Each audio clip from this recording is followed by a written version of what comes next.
Olá pessoal, sou Gustavo, engenheiro ambiental da Gamagel, uma empresa especializada em geoprocessamento e meio ambiente. E no vídeo de hoje eu vou mostrar para vocês, vamos falar sobre sistemas de coordenadas. Tá? Isso aí é uma dúvida que o pessoal tem bastante. É o item, né, que nós temos que tomar muito cuidado e prestar bastante atenção quando formos fazer os nossos projetos no QGIS, porque ele é uma das fontes de erros dos processamentos que nós fazemos. Então vamos para o vídeo.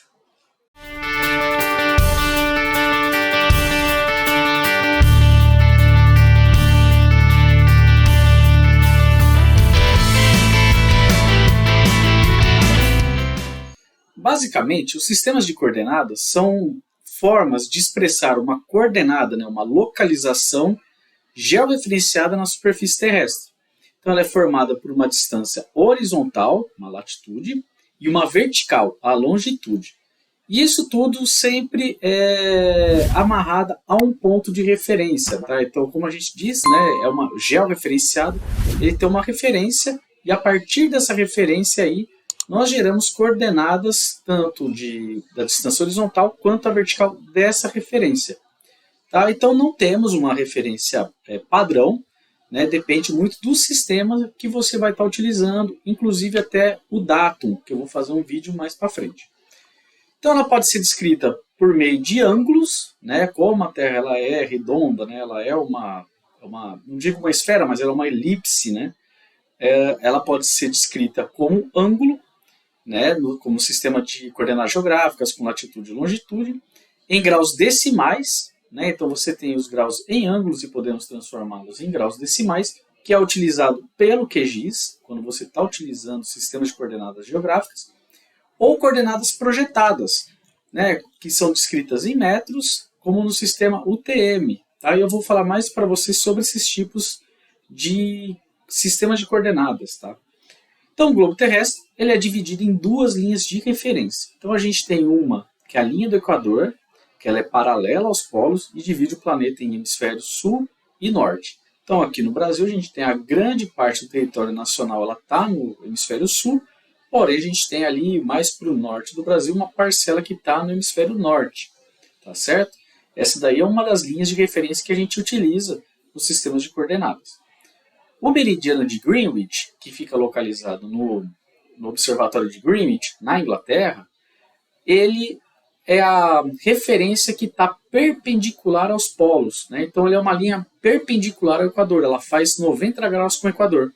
E ela divide o planeta em hemisfério oriental e hemisfério ocidental. Né? O oriental a leste e o ocidental a oeste. Então, aqui a gente tem, por exemplo, no Brasil, nós estamos 100% dentro do hemisfério oeste. Então, nós estamos num país ocidental. Em alguns casos, inclusive na Europa, na África, você tem ali ou uma parte está no Oriente, outra parte está no Ocidente, enquanto você tem ali a região China, grande parte da Rússia e tudo mais, eles estão ali no hemisfério oriental. Então aqui nós temos a latitude, né? São as linhas paralelas ao Equador, cujo valor se inicia em zero e vai aumentando em direção aos polos. Tá? A latitude ela é considerada ali nos softwares de geoprocessamento como o eixo Y. Né? Se você for pensar no eixo cartesiano XY, então a latitude ela vai ser o Y, enquanto a longitude são as linhas paralelas ao meridiano de Greenwich. E o valor também se inicia em zero e aumenta em direção ao oeste com o meridiano. Isso aí nos casos de coordenadas geográficas, tá? Depende, quando você trabalha com coordenadas projetadas, isso altera, tá bom? E aí você tem, a longitude ela vai ser o valor referente ao eixo X, tá certo? Então aqui nós temos uma representação do globo terrestre, né? Então mostrando aqui a divisão, né, do meridiano de Greenwich com o Equador, tá? E aí a gente tem a divisão da Terra, né, em várias coordenadas, em várias longitudes e latitudes, que são utilizadas ali para nós nos localizarmos, né, na superfície terrestre. Agora vamos falar de coordenadas geográficas. Tá? São as coordenadas que elas são expressas em ângulo. Então a gente tem ali, vai ter o ângulo em graus, né? Depois a gente tem os minutos, que são a divisão do ângulo, e os segundos, que são a divisão a menor divisão do ângulo, tá? Então aqui a gente tem, nesse caso, que o Equador e o meridiano de Greenwich são a referência do ângulo zero, tá? Então se eu tiver a latitude no Equador, vai ser zero, a longitude no meridiano de Greenwich vai ser zero. Quanto mais distante de cada um, maior é o valor do ângulo. Então o valor do ângulo aumenta com esse distanciamento, tanto do Equador, né, no caso da latitude, quanto do meridiano, no caso da longitude. E por convenção, né, isso daí a gente vê muito também na representação de graus decimais, principalmente nos softwares de geoprocessamento, que quando a latitude ela é negativa, ela está no hemisfério sul. Quando o valor de latitude é positiva, ela está no hemisfério norte. Isso é utilizado quando? Quando você não indica qual que é o hemisfério que você está, que é aquela coordenada. Então, se você vê uma coordenada negativa de latitude, ela vai estar ao sul. Positiva vai estar ao norte. Isso é básico. E aí você tem a mesma coisa para a longitude. Então, a longitude ela vai ser negativa no hemisfério oeste e positiva no hemisfério leste. Então, por exemplo, se a gente pegar coordenadas de latitude e longitude aqui no Brasil, uma região aqui do estado de São Paulo, por exemplo, nós estamos no hemisfério sul a oeste do meridiano. Então, tanto a minha latitude quanto a minha longitude serão negativas. Se eu estiver, por exemplo, ali na ponta do Amapá, por exemplo, que eu estou no hemisfério norte, então a minha latitude vai ser positiva e a minha longitude vai ser negativa, porque eu ainda estou a leste, né? Apesar de estar no hemisfério norte, estaria a leste do meridiano Greenwich. Isso também acontece para todo o resto do mundo, tá? Então aqui a gente tem a representação das coordenadas, elas podem ser representadas por ângulos, então você vai ter o grau, o minuto e o segundo. O grau vai de 0 a 360, minutos de 0 a 60 e segundos de 0 a 60.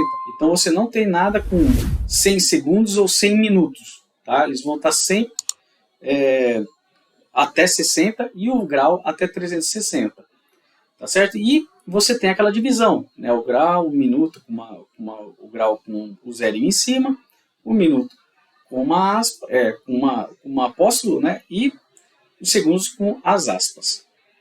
Esse tipo de representação, ela não funciona muito bem para quando você vai trabalhar com matemática, né? Cálculos. Então, para poder trabalhar com o sistema de coordenadas geográficas no software de geoprocessamento, nós utilizamos o ângulo decimal, que é uma variação do grau da representação em ângulo, né? Que ele gera ali um valor decimal. Então você vai ter o valor do ângulo, vírgula, uma conta feita ali que equivale aos minutos e segundos, que é o que a gente tem ali no QGIS quando nós usamos sistemas geográficos, né, de coordenadas geográficas. Então nós temos aqui o exemplo 1, que é usando ali graus, minutos e segundos, né, por exemplo, no caso de Brasília. Então nós temos a coordenada em Brasília, que ela está ao sul do Equador e a oeste do meridiano de Greenwich. Então aí nós temos o 15 é o grau, 48 é o minuto e 28 é o segundo. E a indicação do hemisfério sul. A longitude não, a longitude é a mesma coisa, desculpa. É o grau, o minuto, o segundo e o O vai indicar ali o hemisfério oeste. Se tiver em inglês, em vez de O vai ser W e em vez de L vai ser o E, tá? Que aí é a tradução do inglês. E você pode, se você não estiver colocando ali o S ou o O, você tem que colocar o sinal. Então, se é negativo, né, se está no hemisfério sul, negativo. A longitude, se estiver a oeste, no meridiano, negativo. E é o mesmo que acontece com os decimais. Aqui a mesma coordenada que a gente mostrou no exemplo 1, só que transformadas em graus decimais. Então aqui, o grau decimal, você tem uma forma de fazer a conversão do grau minuto segundo para os decimais, não é complicado, né? Tem tabelinhas e tudo mais que você pode aplicar, e ele gera esse valor aí cheio de casas depois da vírgula. Importantíssimo é manter o máximo de casa depois da vírgula, tá? Por quê? Porque aqui a gente tem, como cada número desse ele é uma representação do grau minuto segundo, então se você for tirando, né, simplificando ali, arredondando esse valor, você vai ter uma coordenada muito imprecisa, tá? Então, o ideal é sempre você manter o máximo de casas decimais, então 6, 8 e por aí vai, tá? Porque aí você tem uma maior precisão da sua coordenada. Se você for arredondando esses valores, você tem ali um deslocamento, uma perda de precisão muito grande, tá certo? Agora vamos falar de coordenadas projetadas. As coordenadas, nesse caso, vou destrinchar um pouco mais sobre a coordenada UTM, que é a Universa Transversa de Mercator, tá? Que é mais padrão, assim, a mais utilizada no mundo todo. Então aqui, pela UTM, ela tem uma projeção onde você pega a esfera terrestre e, por meio de contas matemáticas complexas, você transforma aquele globo terrestre num plano, que é aí onde você consegue trabalhar, em vez de graus, em metros. Tá? Então foi desenvolvido por Gerardus Mercator, no século XVI, então não é algo novo, é muito antigo. E ele divide o planeta Terra em 60 fusos de 6 graus de largura e longitude. Por quê? Porque quando você transforma, né, essa esfera em algo plano, você tem uma distorção muito grande. Então, para você evitar essa distorção, ele dividiu a equação que ele elaborou em vários fusos, em vários retângulos ali, em vários quadrados, né, áreas menores, para diminuir ao máximo esse tipo de distorção. Então aqui a gente tem o Equador e o Polo Sul e o meridiano de Greenwich como referência, diferente, né, da coordenada geográfica. Então nós temos aqui a latitude no hemisfério norte. As coordenadas se iniciam em 0 no Equador e vão aumentando quanto mais próximo do polo. Já no hemisfério sul, as coordenadas se iniciam em 0 no Polo Sul e vão aumentando com a proximidade do Equador.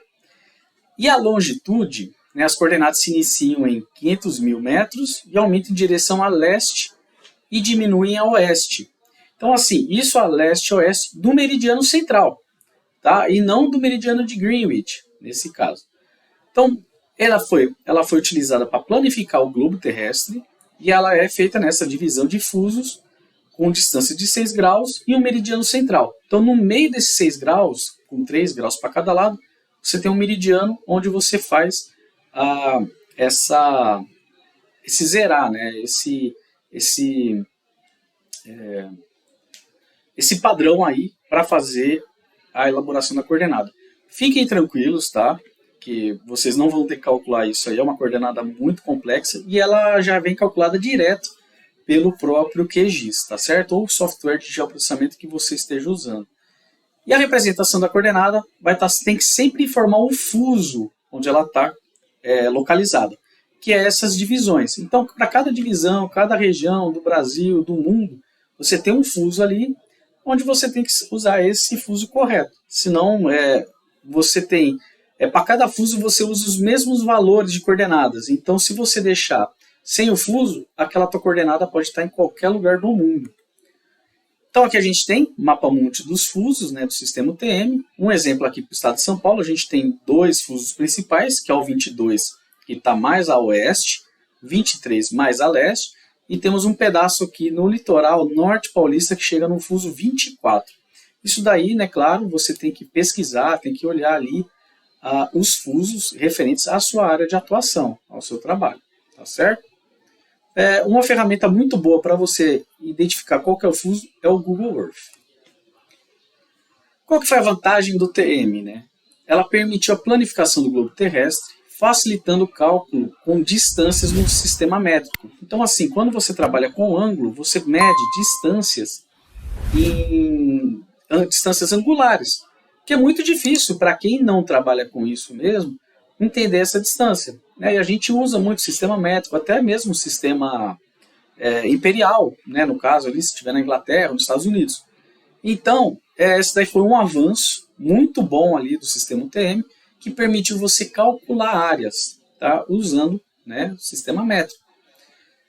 Algumas versões mais antigas do software de geoprocessamento, eles não calculavam distâncias ou áreas em sistema métrico se o seu arquivo utilizado não estivesse em UTM. Então, o que acontecia? Antigamente você tinha isso, o QGIS corrigiu faz muito tempo, mas você tinha ali que você ia calcular a distância, né? Alguma distância, algum valor daquele polígono, e ele não te dava o valor em metros porque ele estava em sistema de coordenadas geográficas, ele estava com um ângulo. Uma coisa que também o QGIS pede até hoje é quando você vai trabalhar com distâncias, com buffer, com declividade, entre outras, você está usando o sistema UTM, porque ele não calcula essas distâncias métricas se o teu dado não estiver no UTM. Importante também é você deixar padronizado teus materiais de referência. Né? Então, assim, algumas vezes dá certo. Hoje o QGIS tem um sisteminha ali que a gente chama de conversão on the fly, né? Que você abre o arquivo do georreferenciado, shape ou raster, e ele já altera automaticamente para aquele pro teu sistema de coordenadas e datum que você usou como padrão ali do teu projeto. Porém, algumas vezes, se os dados estiverem com datum ou sistema de coordenadas diferentes, se tiver ali coordenada geográfica ou EUTM, tentar cruzar essas informações, pode ser que o QGIS não faça o processamento. Então eu falo, todo o processo, toda a sua base de dados, todo o seu trabalho tem que estar sempre já referenciado no mesmo datum e no mesmo sistema de coordenadas. Tá certo? Para evitar qualquer problema. O UTM ele é muito bom, mas ele tem ali algumas limitações. Tá? Então assim, o UTM ele funciona muito bem quando você está cada vez mais próximo do Equador, que é onde você tem um mínimo de distorção dentro ali de locação e tudo mais, ali do sistema UTM. Quando você vai para cada vez latitudes mais altas, cada vez mais perto dos polos, essa distorção ela aumenta muito. Né? Então eu tenho aqui até um exemplo do MapaMundi, né, que a gente tem nos nossos livros didáticos e tudo mais, que tem aqui, por exemplo, a Antártida, ela é gigantesca, mas na verdade ela está representada de forma equivocada. Ela tem ali uma distorção muito grande devido ao UTM, né, a planificação do globo terrestre. Então ela vai ter essa distorção por causa desse sistema. O mesmo acontece ali com a Groenlândia, com a Rússia, com a Alasca, com aquelas ilhas ao norte ali do Canadá. Você tem aqui regiões mais ao sul, mais ao norte, elas vão trazer uma distorção. Então ela funciona muito bem para as regiões próximas do Equador mesmo, tá? Onde você tem o mínimo de distorção possível e depois você vai criando ali uma distorção muito maior. Que é o que a gente tem agora, um exemplo, né? Então a comparação entre as coordenadas geográficas e as coordenadas UTM. Então aquela mesma coordenada que a gente mostrou nos exemplos anteriores, né? De Brasília. Aqui então a gente tem em cima as coordenadas como coordenadas geográficas e embaixo elas representadas como UTM. Então primeiro, eu já indiquei o fuso, que é o fuso 23. A latitude ela vai ser 8.250.098 metros para o sul. Então esse valor ele está em metros. Né? E aqui a gente tem a longitude, que ela vai estar em 185.069 metros a leste, que são as coordenadas todas representadas no sistema métrico. Tá certo? Se eu alterar esse fuso, essa coordenada vai dar em outro lugar. Onde vai ser, eu também não sei. Mas ela dará em outro lugar. Então, importantíssimo é sempre saber utilizar o fuso correto. Isso também, se você tiver o seu arquivo sem importar no QGIS, importar com o fuso errado, ele vai cair num lugar totalmente errado. Mesmo você exportando depois ele para coordenadas geográficas, ele vai dar um lugar totalmente diferente. E a gente também tem outros tipos de sistemas de coordenadas projetadas. Tá? Então, assim como nós vimos, né, o UTM ele traz uma distorção muito grande ali nas regiões dos polos. Então, para isso, foram pensados em outros sistemas de coordenadas projetadas, que são as cônicas. Né? Então, a UTM ela é cilíndrica, né? Entre aspas, a grosso modo, a gente pegaria um papel vegetal, faz ao redor ali um cilindro ao redor da Terra e a gente desenha ali o que nós estamos vendo, né, da superfície terrestre. O cônico já é semelhante, só que você forma um cone e coloca em cima da área onde você quer fazer o seu mapeamento. Então isso aí é utilizado muito utilizada para representar regiões que estendem de leste para oeste em zonas temperadas, ou seja, maiores latitudes, tanto o sul quanto o norte. Ela é ideal para esse tipo de medição. Aqui dentro do sistema projetados, né, o meridiano central e o equador são as únicas retas da projeção. Então, assim, tudo ela tem a baloada, né? Ela é toda em arco. Apenas o meridiano central e o equador são retos. Apresenta menor distorção no centro do sistema, que aumenta rapidamente para as bordas. Então, quando você põe um cone em cima, o centro dele é semelhante aí também ao UTM. O desenho, ali, a representação vai estar ok, vai estar bem fiel, porém, se vai distanciando, ela vai distorcendo. Muito utilizada para regiões predominantemente norte-sul e reduzida extensão leste-oeste. Ela é utilizada no Brasil pelo IBGE para cálculo de áreas e territórios. Então, o IBGE, para aumentar a precisão dela, para não, como o Brasil é muito grande, né, eles acabam utilizando essas projeções cônicas para medir, inclusive, áreas territoriais municipais, né, ou que eu vi aqui nas pesquisas, mais a parte municipal. E a projeção mais conhecida é a Albers, né, a projeção Albers, que às vezes a gente ouve aí, ela não é muito utilizada no Brasil, até por questão que a gente não precisaria tanto, né, aqui a gente não tem tanto problema com o TM, e ela é muito utilizada aí, principalmente nos países que estão ali mais a norte ou a sul, né, do globo terrestre. E aqui uma representação de como que é uma sistema de coordenadas projetadas cônicas, né? Então você pode ver aqui na figura à esquerda, o centro da projeção é ali o Polo Norte, né? Então você tem os Estados Unidos, o Canadá, ali, aquela região bem de altas latitudes, ela está bem representada, ela está bem mais fiel. Quando você vai descendo para o Brasil, aqui no outro canto que você desce para a África, já dá uma grande distorção. É a mesma coisa aqui no mapa à direita. Você tem uma projeção cônica ali, a partir do Canadá, está muito bem representada, e aí você vai tendo uma distorção em direção ao México e depois ali a América do Sul. Né? Você tem o Canadá, ele é muito grande em extensão, só que ele é bem maior que o México do jeito que ele está aqui. Então é isso, pessoal. Hoje eu mostrei para vocês um pouco sobre sistemas de coordenadas. E aí, na aula que vem, né, no vídeo que vem, eu vou mostrar para vocês como que trabalhar com essas coordenadas, como alterar as coordenadas, tanto de arquivos shape, né, vetoriais, como de arquivos raster. Tá certo? Espero que vocês tenham gostado. Deixem seu like aí, que ajuda muito, fortalece demais o canal. Qualquer dúvida, sugestão, elogio, crítica, o que for, pode deixar no comentário. Estou sempre respondendo os comentários. O pessoal deixa muitas dúvidas, eu sempre estou respondendo as dúvidas. E pelo que eu vejo nas respostas, tem ajudado o pessoal, né? Convido vocês a se inscreverem no canal. Toda semana, toda terça-feira, nós estamos com um vídeo novo, né, sobre QGIS, sobre geoprocessamento, que é um assunto que eu gosto bastante. Eu vejo que vocês gostam bastante também. E convido vocês também a conhecer o site da GamaGeo, no site www.gamageo.com, uma empresa especializada em geoprocessamento, meio ambiente, trabalhamos para todo o Brasil. Tá certo? Muito obrigado e até o próximo vídeo.